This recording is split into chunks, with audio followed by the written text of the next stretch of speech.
The theme of this evening is in fact Klein's painting. Part magician, part alchemist, part showman, Klein's approach to painting can be somewhat veiled in mystery.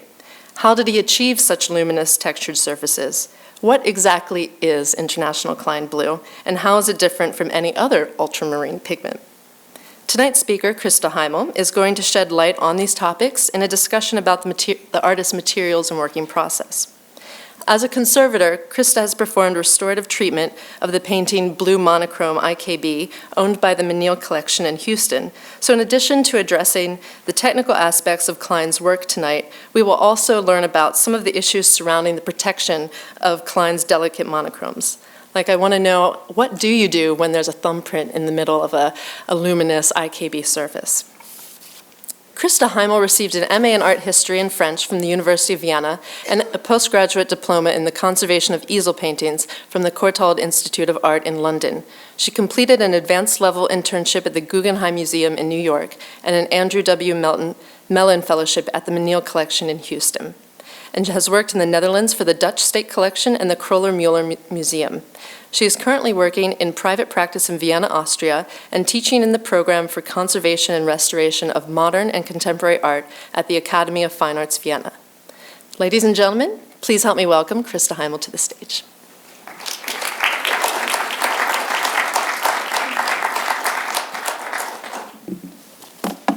Thank you for the introduction, Ashley, and thank you very much for the invitation to the Walker Art Center. In tonight's talk, I will focus on the technical aspects of Yves Klein's work, looking at the artist's materials and working process. In the first part of my talk, I will I will discuss Klein's artistic development from his early monochromes in different colors to the monochromes carried out in his trademark International Klein Blue paint. In the second half of my talk, I will look more closely at one of his blue monochrome paintings, at the technical makeup of one of his blue monochrome paintings, and present the restoration treatment that I carried out on this painting at the Menil Collection in Houston in 2004. Yves Klein's name is typically associated with ultramarine blue. From about 1956 until his death in 1962, he dedicated himself almost solely to this color, in which he executed not only monochromes, but also sponge sculptures and sponge reliefs, relief portraits, shrouds, and anthropometries.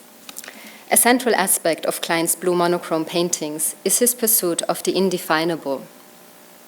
He derived this notion from Delacroix, whose writings he read avidly, and who claimed that the true merit of painting lies in the indefinable, beyond the material aspect of the painting. For Klein, blue represented the indefinable and suggested the infinite.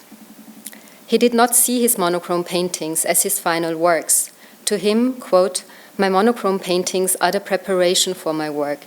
They are what is left of the creative process, the ashes." More important to him than producing paintings was the creation of atmospheres, pure energy, that impregnate the viewer who is open and receptive to it. Even though Klein's primary concern in his monochrome paintings lies beyond the visible, in the immaterial aspect of his work, the choice of material and the technique of its application, as well as the pristine condition of the paintings, proved to be crucial in order for him to be able to convey his vision.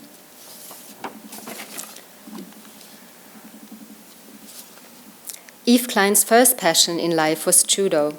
In 1952, he moved to Tokyo and studied at the Kodokan Judo Institute, where he earned a black belt. When he returned to Paris at the end of 1954, and while still pursuing a career in judo, he began thinking seriously about becoming an artist. It was during the spring and summer of 1955 that Klein began to devote himself entirely to this new career, engaged in the creation of monochrome paintings. This is a painting from that period that he submitted to the Salon des Réalités Nouvelles in Paris in 1955. It doesn't show well in the slide, but fortunately you can see it in the Walker exhibition. It was a horizontal canvas with a uniformly colored, flat, matte surface of lead orange paint. Much to his surprise and indignation, the administrative committee refused to include his painting in a salon presumably open to all entries of non-figurative art. According to Klein, he was told that if he added at least a small line or a point, or even simply a touch of another color, they would be able to hang it. But only one uniform color simply was not enough. It was seen as a provocation. Klein was not willing to modify or compromise his position, and the Salon rejection only strengthened his desire to be an artist and intensified his commitment to monochrome painting, which for him was the stage beyond abstraction, a stage that went further than the simple elimination of figurative and narrative elements. He started to explore color as a pictorial, sensorial phenomenon. He had an important ally in the beginning of this pursuit, who was instrumental in the advancement of his career. His close companion and judo colleague Bernadette Alain, who was trained as an architect. She would be his technical advisor and research partner in artistic endeavors for several years. In the process, Klein and Alain discovered the amazing power of pure pigment. Their goal was to achieve a paint surface in which the luminosity of the pure pigment would be preserved. One major difficulty they encountered in their work was that the binding medium, that is the component of the paint into which the dry pigments are mixed and which holds them in place after the paint has dried, alters the appearance of the pigments, making them more dull once the paint film has dried. They experimented with different traditional binding media available at the time, such as oil, hide glue, gum arabic, casein, etc., but invariably ended up with a color that had lost the luminosity of the pure pigment. Quote, "I did not like colors ground with oil. They seemed to be dead. What pleased me above all were pure pigments in powder like the ones I often saw at the wholesale color dealers. They had a burst of natural and extraordinarily autonomous life. What upset me was to see this incandescent powder lose all its value and become dulled and lowered in tone once it was mixed with a glue or whatever medium was intended to fix it to the support. Obviously, I was quite charmed by the possibility of leaving the grains of pigment in total freedom as they exist in powder, perhaps mixed but independent, with all particles being similar." In fact, on several occasions, Klein did exhibit pure unbound pigment, either in trays or spread out on the floor like a carpet. The slide on the right shows Klein using his hand to create surface effects with pigment in a tray. The slide on the left shows an installation at the Galerie Colette Allendy in Paris in 1957. A low trough containing ultramarine blue pigment in powder form is placed on the floor with a blue screen on top of it. And here's another example of a tray with pigment from 2010. It is the recreation of a piece from 1957 and 1961. It is interesting to note that the troughs are in Klein's favorite proportions of 5:4 that he came to prefer for his blue monochromes and thus make direct reference to his monochrome panels. Oops. Despite their own trials with alternative binding media, Klein and Alain could not find a good solution. It wasn't until the fortunate encounter with Edouard Adam, color merchant in Paris, that Klein found a medium that satisfied his needs, a medium that allowed him to work quickly and at the same time preserve the radiance and luminosity of the dry pigment. Edouard Adam was a retailer of paint supplies in Paris, whose neighborhood hardware store was frequented by many Montparnasse artists. I met him in Paris in 2004, and that is him in the slide standing in the doorway of his shop Maison Adam. Once introduced to Klein's endeavors in 1956, Adam consulted with a chemist at the French chemical company Ron Poulin, who came up with various products and ideas. After tinkering with these, Adam advised Klein that he could get the best results with a synthetic resin, a polyvinyl acetate resin to be more precise, named Rhodopas M. To make the binding medium, solid pellets of Rhodopas M were dissolved in specific amounts of solvent, a mixture of ethyl acetate and ethyl alcohol. To make the paint, dry pigments were blended with the resin in solution. Although the medium did not allow for touch-ups or prolonged periods of work since it dried very quickly, and although it was quite toxic, a factor that was not taken seriously at the time, it did provide the desired surface and optical quality. This is to do with the physical properties of the polyvinyl acetate medium.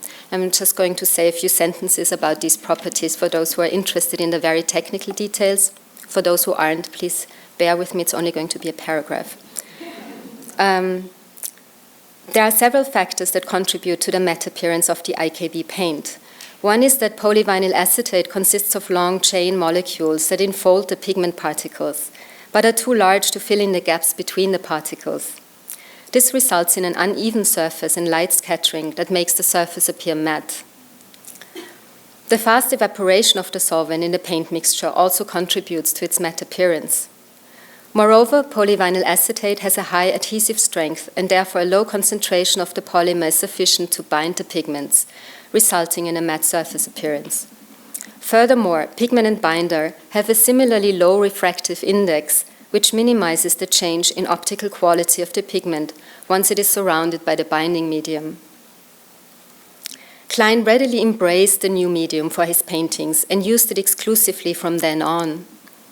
He experimented with different colors at the beginning, but from about 1957 on, he used the pigment ultramarine blue almost exclusively to make his paint, which came to be known as International Klein Blue, abbreviated by IKB. In May 1960, he submitted his paint formulation, that is the novel binding medium mixed with ultramarine blue pigment, under the name International Klein Blue as a so-called solo envelope. It has often been stated that Yves Klein had his paint formulation patented. A solo envelope, however, is a basic registration system in France that is free of charge and does not offer the same rights as a patent, but it can prove the anteriority of an invention. Even though Klein gives a precise reference for the blue pigment in the recipe, it appears that he did not always use the same type of ultramarine blue pigment. The pure ultramarine blue, reference 1311, refers to a pigment that Adam purchased from his pigment supplier at the time. However, his pigment suppliers changed over the course of the years, and so the type of ultramarine blue that Klein purchased varied as well. There is not one true IKB pigment. It is ultramarine blue pigment in combination with the synthetic binder that confers the optical qualities to the paint. Working with the new paint formulation, Klein also started to try different techniques of paint application. He had been looking for a way to produce more uniformly toned fields of color, devoid of the personalized, hand-painted appearance that results from the use of paintbrushes, and started to experiment with commercial rollers used for house painting. Quote, "The technical realization of the monochromes with a paint roller was not in spirit of mechanical facture, but in spirit of searching for distance by means of anonymity of the instrument, that is the roller. My personal psychology does not impregnate the painting when I paint with a roller. Only the color value itself radiates in pure and inherent quality." He experimented with all sorts and sizes. And here are two examples of the different surface textures that can be achieved with different rollers, and both examples are in the Walker show. Eventually favoring a 17 centimeter wide lambskin roller that is 8 inches and 5/8. It was in fact his unusual consumption of rollers that first caused Edouard Adam to take note of Klein. When Adam finally asked him why he needed so many rollers, he was amused to learn that Klein simply bought more instead of spending time to clean them. In the slide, the artist with a paint roller attached to a long stick. The long handle was needed so that he could execute the monochromes in large format on the floor. At the same time, it is an indication of the growing distance of his hands from the work itself that was eventually further extended by his use of models as brushes in the execution of the anthropometries. There's an example of an anthropometrist performance in the slide on the left. On the right, Yves Klein in a tuxedo and white gloves, who would, quote, "not even think of dirtying my hands with paint. Detached and distant, the work of art must complete itself before my eyes and under my command."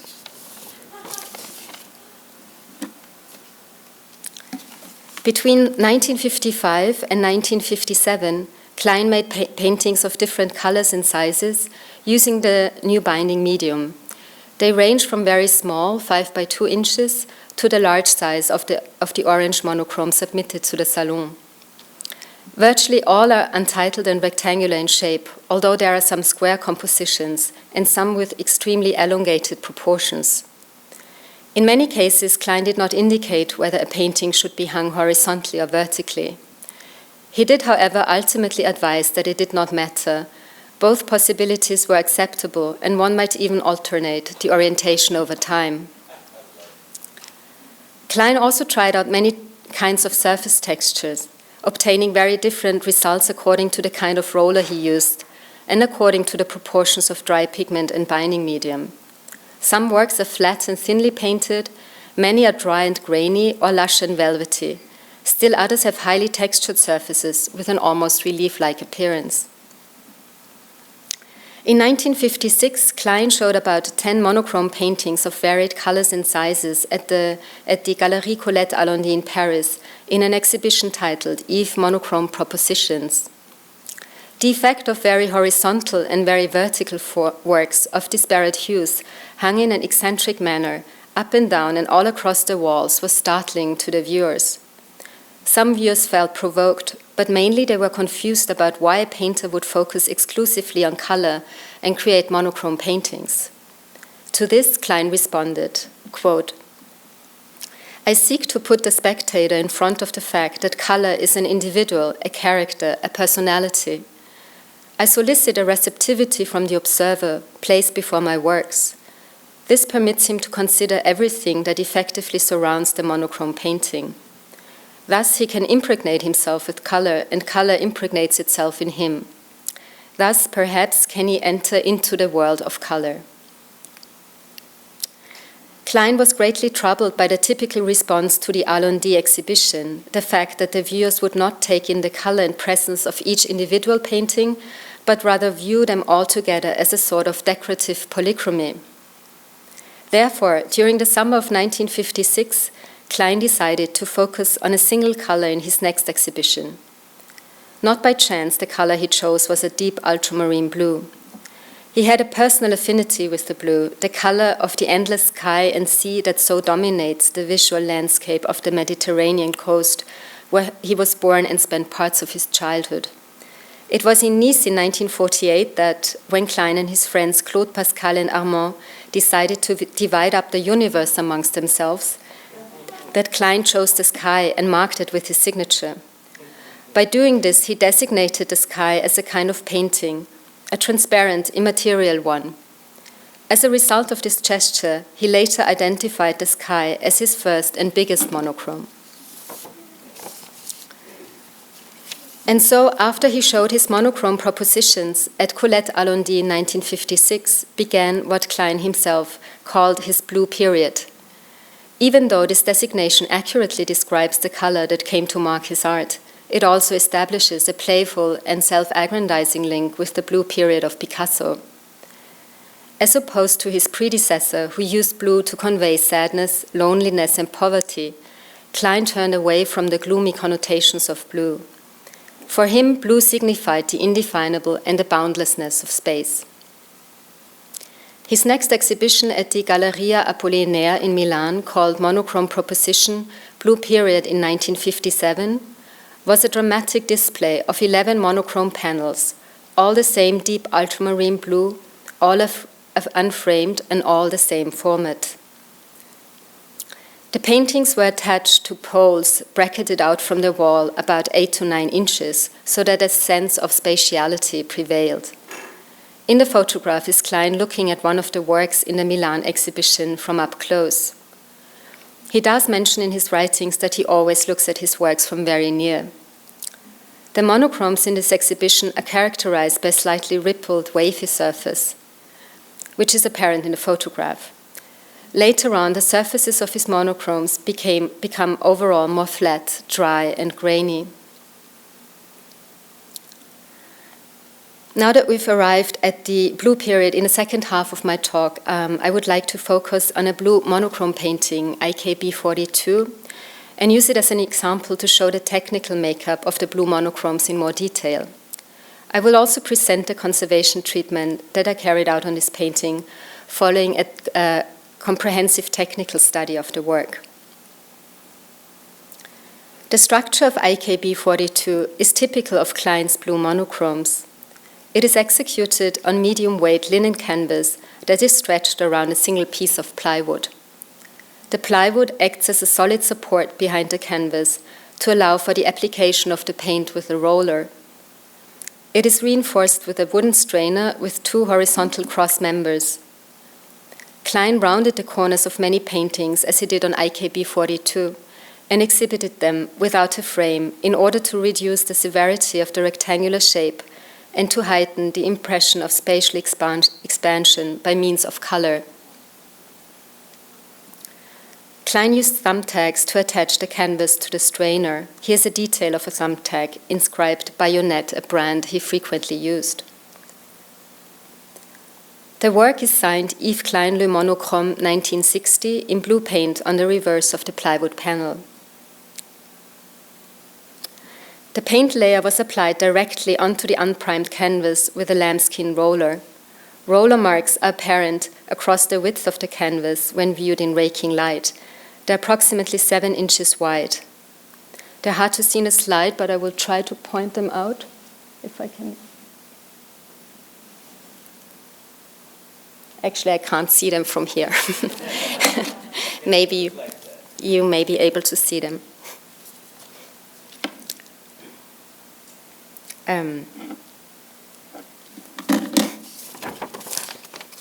There appear to be at least 2 paint layers present. On the tacking margins, a clear distinction can be made between a darker blue on the bottom and a lighter blue on top. To illustrate the difference in color, 2 details taken from the tacking margins. The lighter blue layer is on top of the darker blue layer. The surface texture is pronounced and fairly uniform overall. Although pronounced when up close, it almost disappears when standing back. In Yves Klein's words, the blue kills the relief. Due to the fast drying time of the paint formulation, the sharp peaks that were created by the long hair of the lambskin roller were retained. The crispness of the peaks is somewhat subdued by a spray coat of IKB paint that gives a certain grittiness to the surface. The spray coat is not immediately apparent to the naked eye or under magnification, since it does not clearly show up as a separate layer. With careful examination under the microscope, however, small blobs of paint become apparent, as well as dry pigment particles on the surface. And here's a photomicrograph at 90 times magnification that shows the uneven spray coat with larger blobs of paint and dry pigment particles on the surface. There's a large blob with air bubbles near the top right corner that I can see from here. There's no time for me to elaborate here, but although no records of a previous restoration treatment exist, there are indications that the spray coat is not original, or at the least that it had been applied sometime after completion of the painting. This painting had suffered 2 different kinds of damages. While on loan to an exhibition in Paris in 1984, the bottom half of the fragile paint surface was marred by finger marks from visitors who felt irresistibly drawn to the velvety surface. As a result, the painting was deemed unexhibitable and confined to museum storage. A second damage occurred almost 20 years later, when shelving in storage was being dismantled and the edge of a metal support hit the painting in the bottom left quadrant, leaving 2 deep gouges in the paint layer. This second incident prompted a comprehensive technical study of the work and subsequently its restoration. This is the gouge, and again, I can not see it very well from here, but the entire bottom half is covered in finger marks. You can see the lines that show up light, I hope, and here are actually 2 close-ups of the types of damages that needed to be addressed. The gouges on the left and a detail of a finger mark, one of the finger marks in the shape of a heart on the right. The conservation and restoration of monochromatic paintings poses very different challenges to conservators than old master paintings, and the damages on IKB 42 illustrate this. Artists like Yves Klein rely on uninterrupted planes of color to create their desired viewing experience. In these uniform planes of color, damages such as scratches, finger marks, stains, etc. are more noticeable, and treatment options are radically limited. A damage that might be acceptable in other paintings is often highly compromising in a monochromatic work. Monochromes are fragile and easily damaged. They are rarely varnished like Old Master or more classical paintings. A varnish is a clear coating on the surface of a painting that saturates the colors and provides a certain degree of protection to the paint layer. And so dust, finger marks, scratches, etc. accumulate directly on the paint surface. Because they lack a varnish layer, monochromes often exhibit a matte surface appearance, which is particularly prone to damages, even the most minor of which can prove visually disfiguring. Very matte paints like Klein's typically have very little binding medium, and their densely packed, exposed pigment particles can be easily compressed. This is what happened in the finger-marked areas on IKB 42. The top layer of paint is compressed and the surface texture is irreversibly changed. These areas look lighter. And here's a photomicrograph of an area where the paint was compressed by a fingerprint.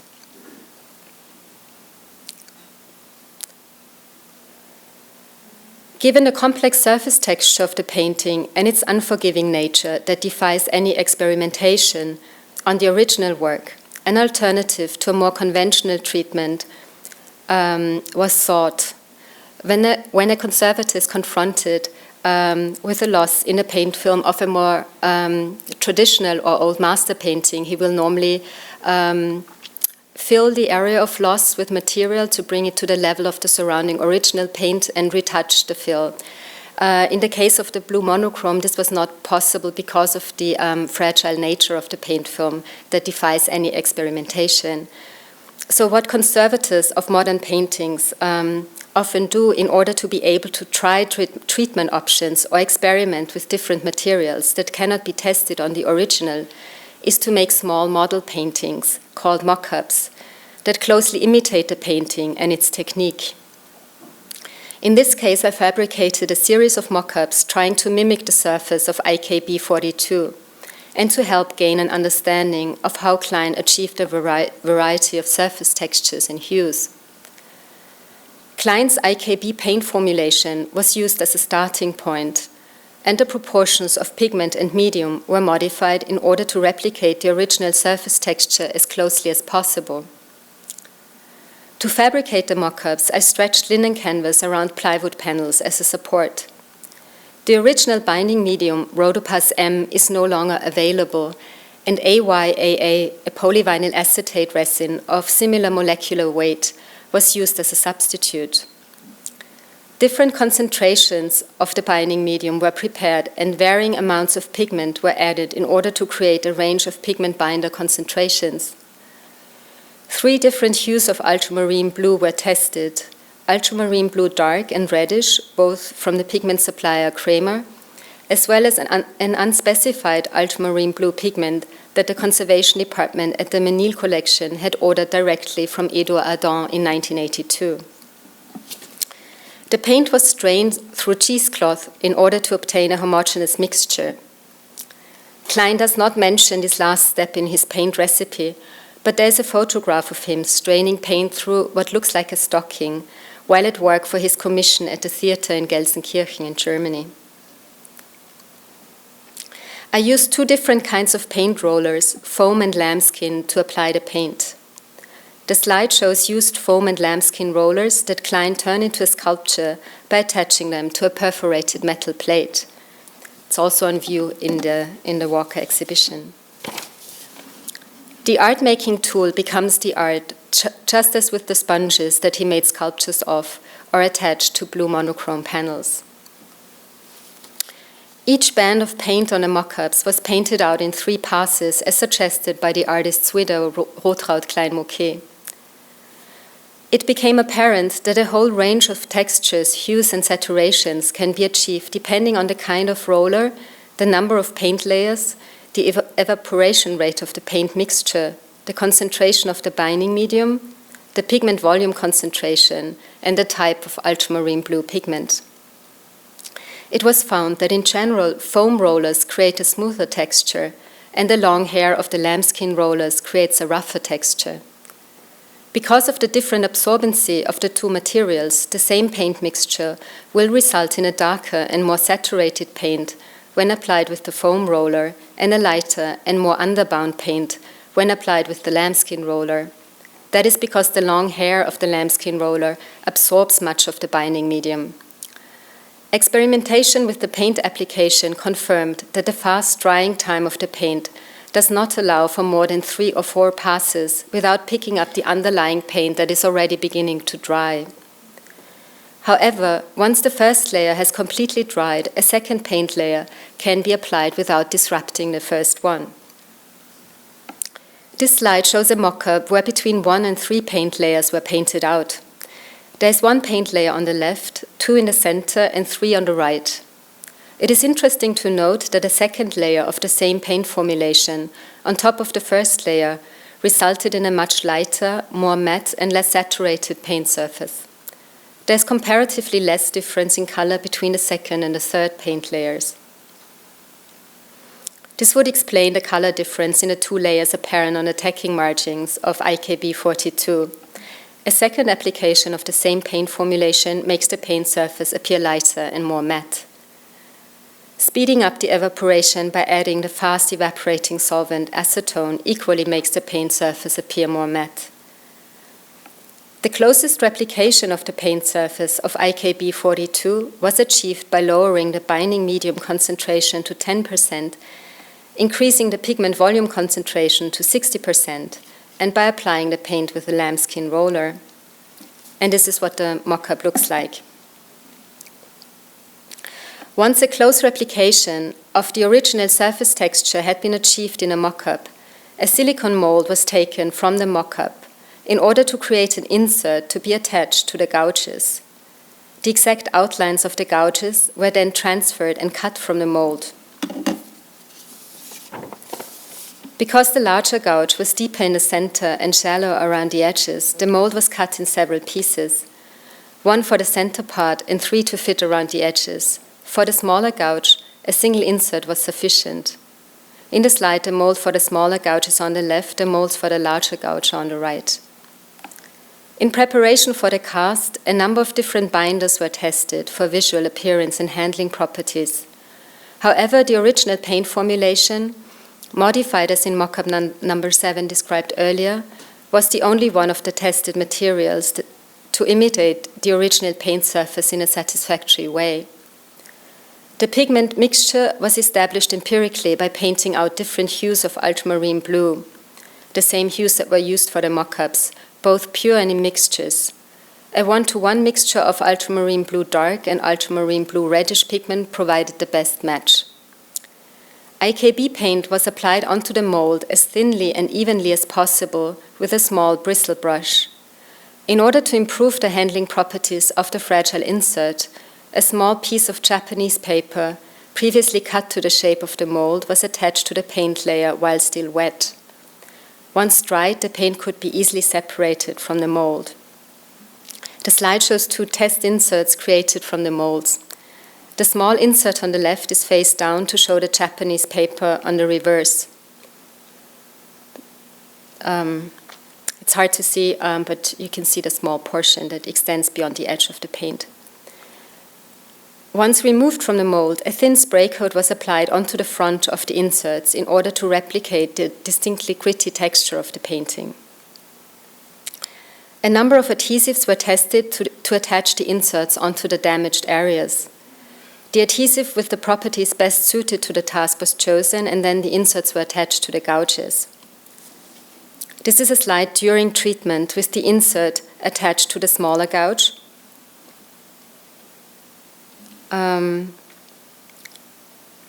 But not yet, and the centerpiece attached to the larger gouge, but not yet the 3 smaller pieces around it. The small insert blended well into the surrounding paint and hardly required any additional retouching around the edges. The contours around the large insert, as well as the generally abraded area around the damages, required minor blending in with a fine brush. Here are slides of the gouges before treatment and after treatment.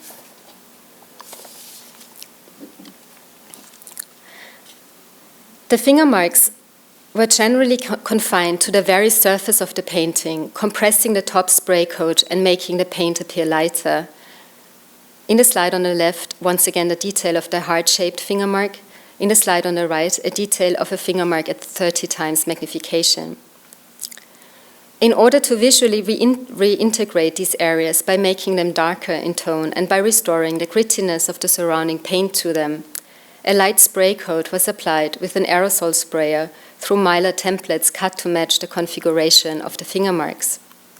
An aerosol sprayer was used because it provided the desired unevenness as the spray coat in the original painting, creating larger droplets and smaller dry particles. In some areas where the marks were deeper, a small brush was used to build up some texture.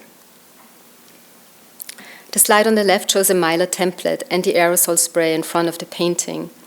An individual template was cut for each finger mark. The slide on the right shows one of the templates used for spraying finger marks to give an idea of how much paint was applied.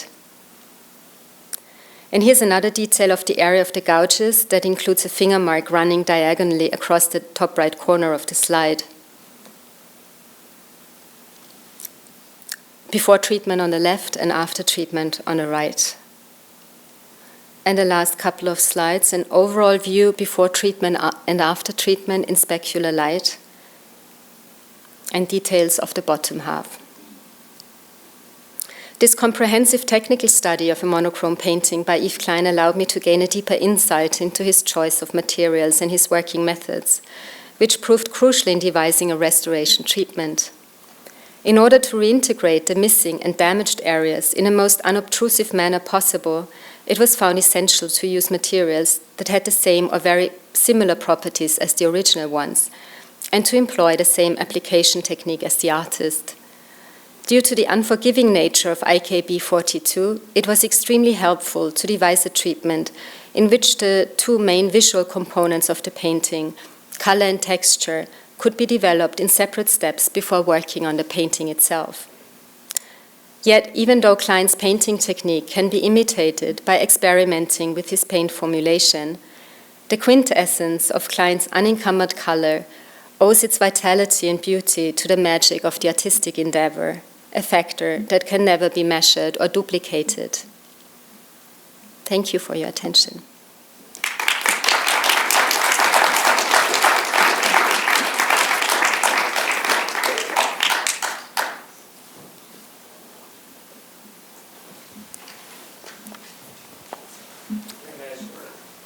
Thank you.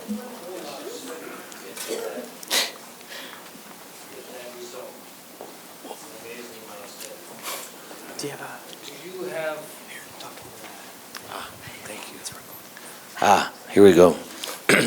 Do you have an idea of the retrospectively romantic concept of a blue period as some of the kind of unspoken, unperformed performance art part of his artistic experience that the viewer is supposed to get, such as the curtains with the sound behind them, and everyone peeks around the curtains, tries to peek around the curtains, and that's the art, is the people, the observers.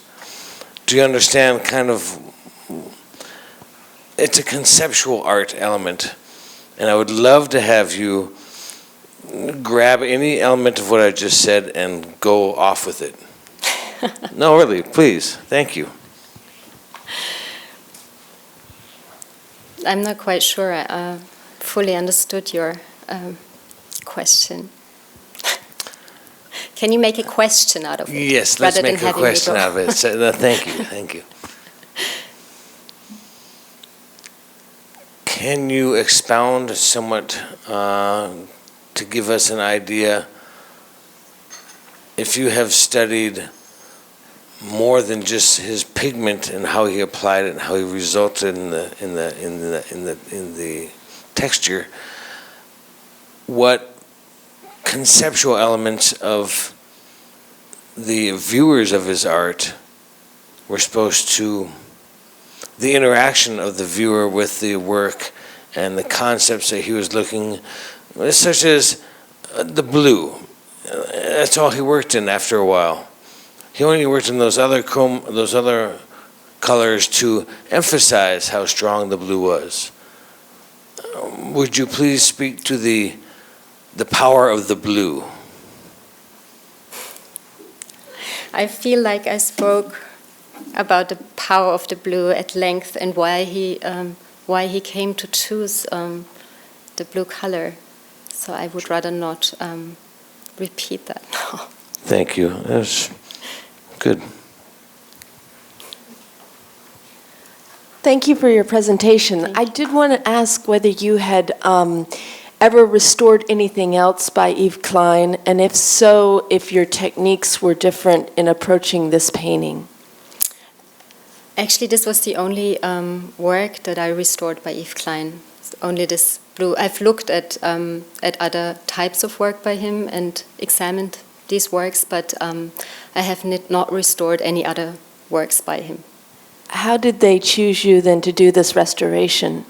I was a fellow in paintings conservation at the time, and it was a project that interested me. So I started to, without really the goal of restoring this painting, I started to look into it and started with the mock-ups. And then while making the mock-ups, and when I finally achieved one that really looked like that imitated the surface of the painting, I got the idea of making a mold from it and use it to make an insert. So this is how it happened, just through investigating the technique and then getting an idea of what might work as a restoration treatment. Thank you.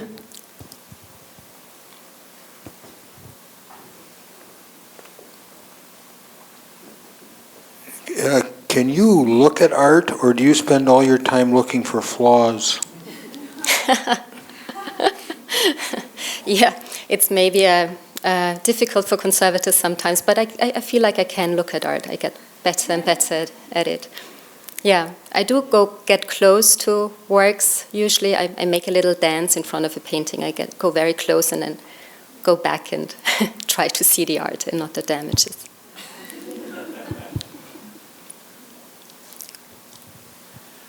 I was wondering about the mylar cutouts. In the photo, it looked like they were just held up against the painting. I was wondering if they were just held up against it and Yeah, sprayed. that's right. I actually had my colleague holding those templates because I couldn't do both at the same time. So I had a colleague holding them up and to the finger marks, and while I sprayed through the cutouts. He held them up to the finger marks without touching the paint surface. So it was quite nerve-wracking for both of us. Thank you. How do we know that the finger marks in the shape of a heart and the gouges are not intentional by the artist?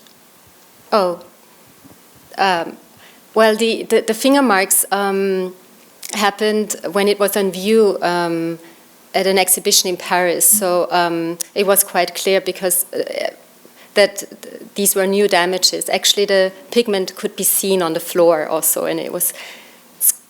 Klein really wanted a pristine surface, and the gouge was a damage that happened in storage. So, unfortunately, it was quite clear that it is a severe damage.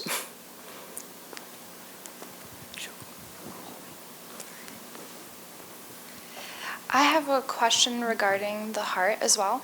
Do you think that Klein would have enjoyed the fact that somebody wanted to experience that color, and whether or not, while I can see the value of restoring the intention, like the initial and artistic intention with the painting, do you think that this edition was maybe a work, that he might have accepted if he was still around? That's a good question. Like, were there questions about whether, how much conflict was there with, restoring it? Was it right off the bat very obvious that it should be fixed, or was there questions regarding whether or not it should be? That's a good question, because as a conservator we always think about the intention of an artist, and when the artist is still alive we will talk to the artist and to find out whether what to do with the damage, and sometimes an artist, as you say, may actually not mind an intervention like that, or would rather leave it. In the case of Yves Klein, of course, I couldn't ask him any longer, but I did talk to Walter Hobbs, who was the founding director of the Menil collection. He has died a few years ago, but he knew Yves Klein, and he did tell me about an incident that happened with the blue monochrome that got damaged. It also had finger marks on it, where Yves Klein actually did say to Walter Hobbs that it was a complete loss, that he did not, so he really did mind the damages, and he felt that it was a complete loss. He really did want a pristine surface. So.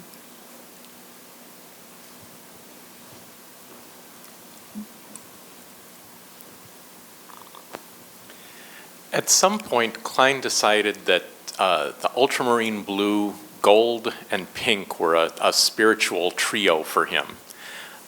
He used gold leaf for the gold, which is a fairly consistent thing, and his blue pieces all appear to be fairly consistent.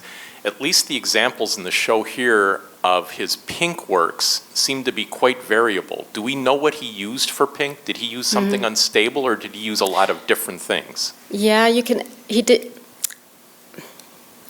I do not recall which pigment he used. I have it written down somewhere for the pink, but the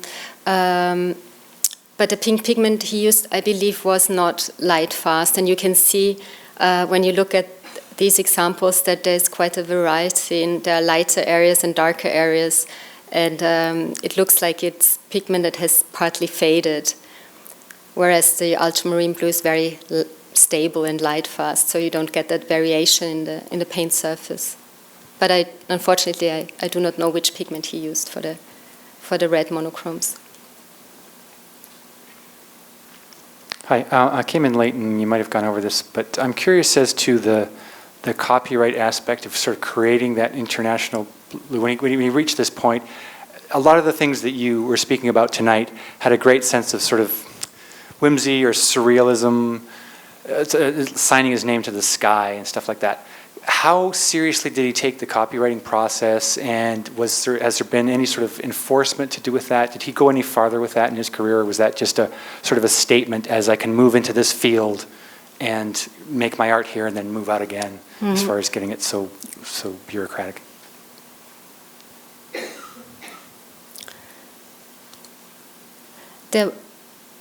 Yves Klein was in the group of the Nouveau Realiste with Armand and other artists, and I do recall vaguely reading that Yves Klein did say that anybody could make his paintings with Yves Klein blue paint.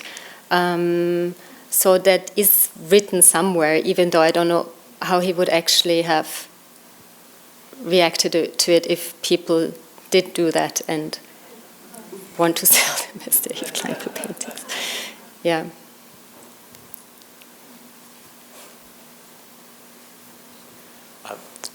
Clearly, as he developed through his career, the texture became a really important part of each of his works. You know, and he arrived at the different rollers and sponges and all of the rest of these things. But from his writing, it appears that at the very beginning, he was just interested in capturing that luminosity of the pure pigment. And so my question is, do we have any indication from his writing whether he ever considered playing around with pastels early in his career to just get as close as possible to the application of pure pigment? Yeah, he did try different binders, and he did try gum arabic and made pastels. So he tried gum arabic, glue, and oil, I believe. That's the three binding mediums that I know of and that would have been around at the time. But he wasn't satisfied with the optical appearance of any of these, mixing the pigment with these binding media. So I believe there are pastels. He did try that, but each of these binding media did change the appearance of the pigment too much.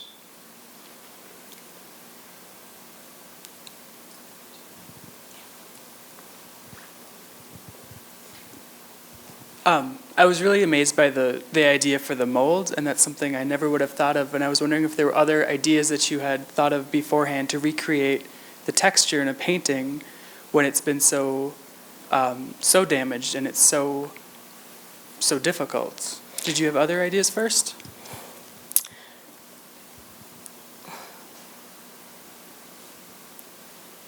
Well, first I really wanted to understand the technique and how it was made. That's why I started to do the mock-ups, and also it was clear that I couldn't really experiment on the surface. That's the problem with these monochromatic works and with the very fragile paint surface. It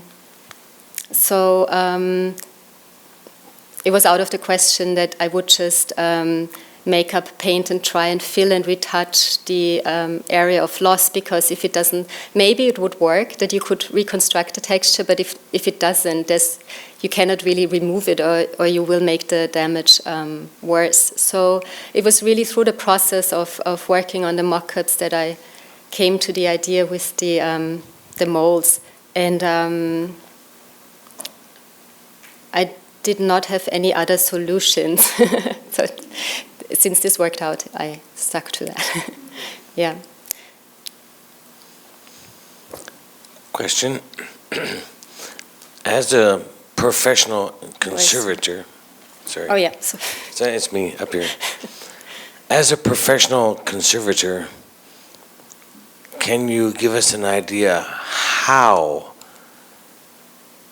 I'm surely amazingly difficult, how this work was protected and then transported?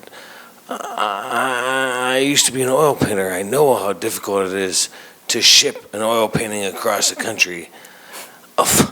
How do you not touch this piece of rectangular artwork, but yet contain it within a box and get it to where it's going? Yeah, you're right. A lot of damages actually happen during handling, or because of uncareful handling and improper packing. And with these kinds of work, you can't have any wrapping material or anything touch the surface of the work. So usually handling frames or transport frames are used where the painting is attached to a structure. And that is in a crate, that goes in a crate, but you don't have any materials touching the surface of the work. But it's also difficult that the works are not framed, so they still have to be hung on the wall. So one just has to be extremely careful not to compress the paint and touch it. The work from the Menil collection that is in the show, the one that I restored, for example, is attached to a white piece of plywood. So the sides of the painting don't need to be touched when hanging it. Mm-hmm.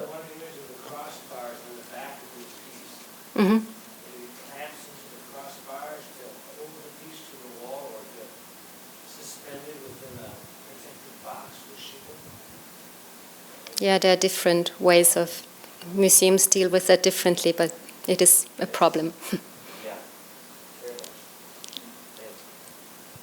Thank you very much for your insight. And so you've stood in front of essentially an Yves Klein painting that you made.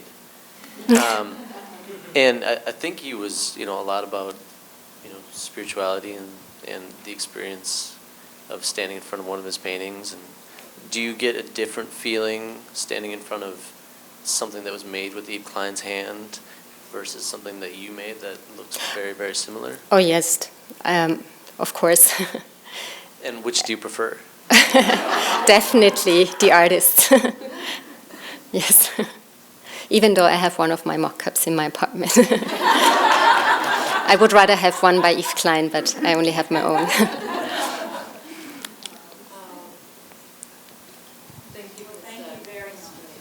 Thank you for coming.